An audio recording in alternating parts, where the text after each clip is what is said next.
সুচিত্রা সরকার, গুপ্তিপাড়া থেকে আসছি। 2020 সালে আমার বাড়িতে বাদ পড়ে।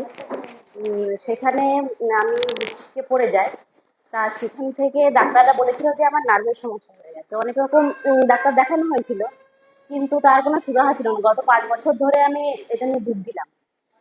রিসেন্ট আমি 4 মাস হলো আমি লাভিটার প্রোডাক্ট খাচ্ছি। এখন আমার কোমরের সেরকম কোনো সমস্যা নেই। আমার যেটা হয়েছিল যে শিরদাঁড়ার পুরোটাই ব্যথা হতো। এমন অবস্থা ছিল যে আমি 3 মাস পুরো প্যারালাইজড মতন হয়েছিলাম। আমি সোজা হয়ে দাঁড়াতে পারতাম না। খুবই সমস্যা ছিল। হাঁটতে পারতাম না ভালো করে। তাই নাকি? বিছানায় যাই পড়েছিলেন? হোক, হ্যাঁ হ্যাঁ, এখন আমি পুরো সুস্থ। এখন আমি সমস্ত কাজ করছি, কোনো সমস্যা হয় না এখন। তা সবাইকে বলবো যে লাভিটাকে মানে আমি মনে করি যে এটা সারা জীবনের জন্য এটা আমার একটা বিশাল বড় ব্যাপার যে আমি এখনো সুস্থ হয়ে একদম মানে ফিট হয়ে একদম কাজ করছি। আপনি অনেক ধন্যবাদ ডাক্তার সবাইকে। দেখিয়েছিলেন? হ্যাঁ ডাক্তার দেখিয়েছিলেন? হ্যাঁ, আমি ডাক্তাররা কি নার্ভের বলেছিলেন? ডাক্তার দেখিয়েছিলাম। তখন উনি বলেছিলেন যে আপনাকে নার্ভের ওষুধ আপনাকে সারা লাইফ টাইম খেয়ে যেতে হবে। আপনার নার্ভের ওষুধ বন্ধ এখন?